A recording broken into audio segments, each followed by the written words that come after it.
Hello बच्चों, let's see this question.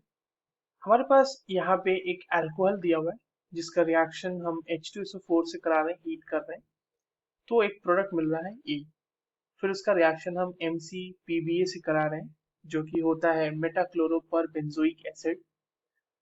तो वहां से हमें प्रोडक्ट मिल रहा है B। और फिर उस B का रिएक्शन हम करा रहे हैं ग्रिग्नार्ड रिएजेंट से PHMgBr से। तो हमारे पास कुछ एक प्रोडक्ट मिल रहा है। सवाल यही है कि वो प्रोडक्ट क्या है। ऑप्शंस में हमारे पास ए, बी और सी, डी में एक्चुअली दो ही कंपाउंड गिवन है और जो सी और डी का कॉम्बिनेशन है that is the both are possible and none of these.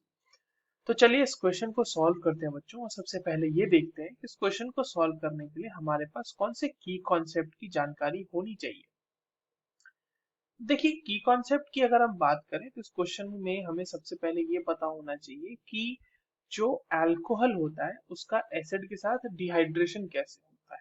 ठीक है, तो इसको हम इस तरह से भी कह सकते हैं कि एसिड कैटलाइज द डिहाइड्रेशन, क्योंकि जब हमें पहला स्टेप पता होगा तो we can easily proceed with the other steps, right. तो the key concept which is required is dehydration of alcohol. एक तो ये हमें पता होना चाहिए, दूसरा हमें पता होना चाहिए use of MCPBA, use of MCPBA metachloroperbenzoic acid, इसका भी यूज पता होना चाहिए। And we must be knowing about the reaction of Grignard reagent, reaction of Grignard reagent, Grignard reagent with epoxide. ठीक है, अब चलिए इस क्वेश्चन में जो हमारे पास कंपाउंड गिवन है उसको हम लोग रिएक्ट करा के देखते हैं कि हमारी चीजें कैसे होने वाली है। देखिए, जो हमारे पास अल्कोहल है वो बच्चों इस तरीके का है, और जब हम अल्कोहल का रिएक्शन करा रहे हैं H2SO4 के प्रेजेंस में हीट कर रहे हैं तो क्या होगा, एलिमिनेशन रिएक्शन होगी जो कि डिहाइड्रेशन रिएक्शन है अल्कोहल का। सबसे पहले ये O जो है अल्कोहल का ये प्रोटोनेट हो जाएगा, यहाँ पर से ये बन जाएगा OH2 plus. Then this will leave this compound, यहाँ पे बन जाएगा आपके पास एक पॉजिटिव चार्ज।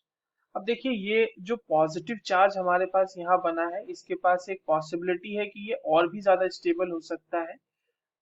तो उसके लिए ये एक हाइड्राइड शिफ्ट कर लेगा, और हाइड्राइड शिफ्ट करके जो हमारे पास बनेगा कंपाउंड वो बनेगा इस तरह से। अब देखिए, ये टर्शरी कार्बोकैटायन हो गया तो बहुत ही ज्यादा स्टेबल हो गया।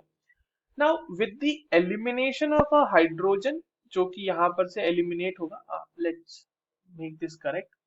यहाँ पर से हाइड्रोजन जो है वो इस तरह से H प्लस अपना मतलब डीप्रोटोनेशन होते हुए यहाँ पर से एक अल्कीन का फॉर्मेशन हमारे पास हो जाएगा। Now this is an alkene which we have got in this reaction, ये हो गया हमारा ए। ठीक है, नाउ अल्कीन का जब हम रिएक्शन MCPBA के साथ कराते हैं तो वहां पे बनता है इपॉक्साइड, राइट। MCPBA के साथ मेटाक्लोरोपर बेंजोइक एसिड जो है उसके साथ ये बनाएगा एक इपॉक्साइड, और इपॉक्साइड ऐसा बन जाएगा, ये हमारा इपॉक्साइड बन गया। अब इस इपॉक्साइड का रिएक्शन बच्चों कराना है हमें PHMgBr यानी कि ग्रिग्नार्ड रिएजेंट से, जहां पे यहाँ पे पीएच के ऊपर डेल्टा नेगेटिव चार्ज होगा। अब सबसे बड़ा सवाल यहाँ पर ये है कि ये पीएच अटैक कहाँ करेगा, क्योंकि दो पोजीशन से जहां पीएच अटैक कर सकता है, एक तो यहाँ पर और एक तो यहाँ पर, दो पोजीशन से। ये जो अटैक होगा ये बेसिक प्योरली न्यूक्लियोफिलिक अटैक है, and the mechanism somewhat follow the SN2 mechanism। तो अटैक भी साइमल्टेनियस होगा और जो बॉन्ड का क्लीवेज होगा इपॉक्साइड रिंग का वो भी साइमल्टेनियस होगा। सो SN2 है तो स्टेरिक फैक्टर को ध्यान में रखते हुए ये जो अटैक होगा ये यहाँ पर होगा। तो अगर वहां पर अटैक होगा तो ये इपॉक्साइड की रिंग बच्चों इस साइड खुलेगी, एंड जो हमारे पास फर्दर कंपाउंड बन रहा है वो बनेगा कुछ इस तरीके का। This will be giving you O negative over here, और यहाँ पे पीएच। ठीक है, now obviously we will be having water in this reaction जो कि हमारा यहाँ पहले स्टेप में ही सॉरी दूसरे स्टेप में रिमूव हुआ होगा। सो in the presence of this water, ये हाइड्रोलिसिस आप बोल लीजिए, तो वहां पे ये क्या हो जाएगा, इस तरह से आपका compound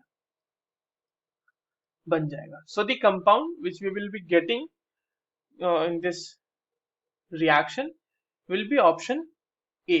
I hope you understood this well. All the very best.